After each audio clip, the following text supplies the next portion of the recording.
नमस्कार, एक बार फिर से स्वागत है फास्टर प्लस न्यूज में। उपस्थित हैं जनपद देवरिया में और देवरिया नगर पालिका में भी चुनाव की प्रक्रिया देखने को मिल रहा है। प्रत्याशी अपने एजेंडे और मुद्दे के साथ चुनावी भ्रमण में लगे हुए हैं।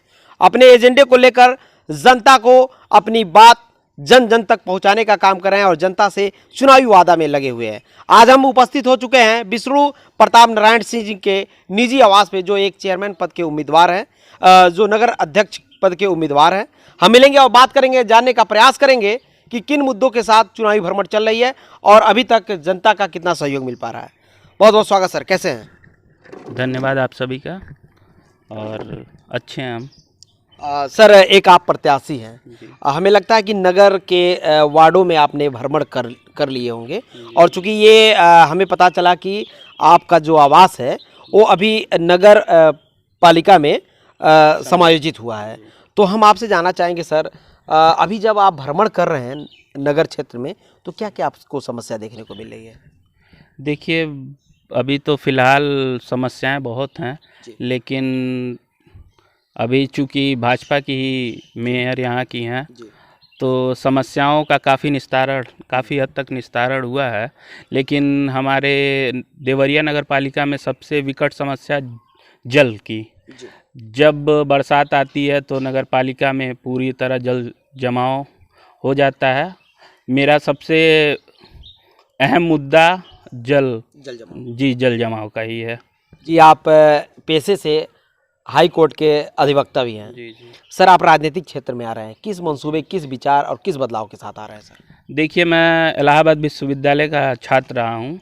वहाँ से अखिल भारतीय विद्यार्थी परिषद में काफ़ी समय तक कार्य किया हूँ और मैं एक्चुअली में मेरा तो मेन मुद्दा यही था कि पढ़ने लिखने के बाद वकालत ही करूं, लेकिन अपने शहर की समस्याओं को देखते हुए और शहर के विकास को देखते हुए मैं सोचा कि यहाँ पे आके थोड़ा सा कुछ किया जाए। जी, कुछ बदलाव किया। जी। सर, इस समय जब नगर वार्ड में आप चल रहे हैं, नगर क्षेत्र की जनता के बीच में जा रहे हैं, तो नगर क्षेत्र की जनता क्या अधिवक्ता के हिसाब से देख रही है या फिर नेता के हिसाब से? जी, देखिए, एक्चुअली में मेरा पारिवारिक बैकग्राउंड भी राजनीति से रहा है।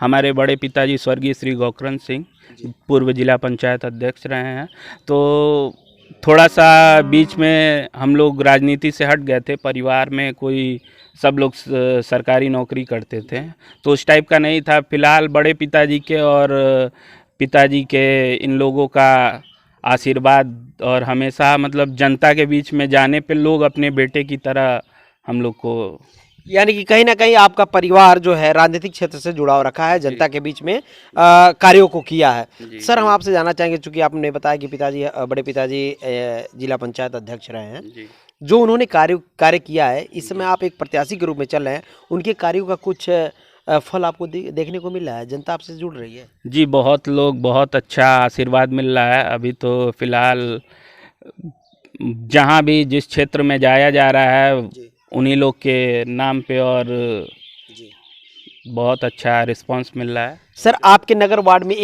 नगर क्षेत्र में एक समस्या और देखा गया है, जाम की समस्याएं बहुत ज़्यादा है। दिन पर दिन देखा जा रहा है कि जाम की समस्याएं, और स्वच्छता को देख लिया जाए एक तरह से तो स्वच्छता का मैंने कहा जाए तार कर देना, यानी स्वच्छता नाम का कुछ दिख ही नहीं रहा है आपके नगर क्षेत्र में।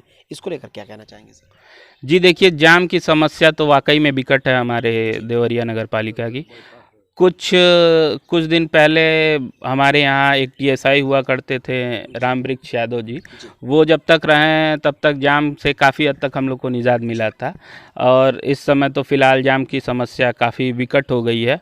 लेकिन हमारी सरकार ने बाईपास भी बनवाने का मतलब प्रस्ताव पारित हो चुका है, तो कुछ दिन में हमको लगता है कि देवरिया की जनता को जाम से निजात मिल सकती है। सर, एक समस्या और है, चूंकि जनता का कहना है और कुछ नेताओं का भी कहना है कि प्रदूषण दिन प्रतिदिन देवरिया शहर में प्रदूषण बढ़ते जा रहा है। इसका मुख्य कारण ये है कि जो रेलवे का माल गोदाम है वो बीच कस्बे में है, तो कहीं ना कहीं डेली का 100-200 ये ट्रक वाहनों का आना जाना लगा रहता है, जिससे बहुत सारे फ्यूल का डीजल वेस्ट होते हैं, जिससे प्रदूषण बढ़ते जा रहे हैं। तो लोगों का कहना है कि अगर वो माल गोदाम बाहर हो जाए, शहर से बाहर हो जाए, तो शायद ये प्रदूषण से बचा जा सकता है। इस पे आपकी क्या राय है? देखिए अभी तो इस पे फ़िलहाल सही बात है, किसी ने अभी इस पे जिक्र नहीं किया है, लेकिन आपके द्वारा भी मुझे मतलब ज्ञात हो रहा है, और मैं क्षेत्र में भ्रमण भी किया हूँ, तो लोग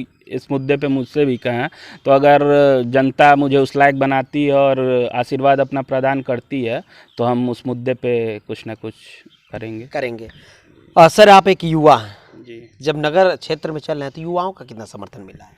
जी, युवाओं का मेरे साथ भरपूर समर्थन है। हमारे साथ काफ़ी हद तक युवा लगे हैं, और एक्चुअली में हम लोग छात्र राजनीति भी किए हैं, तो हम लोग के साथ युवाओं का अच्छा खासा हुजूम है।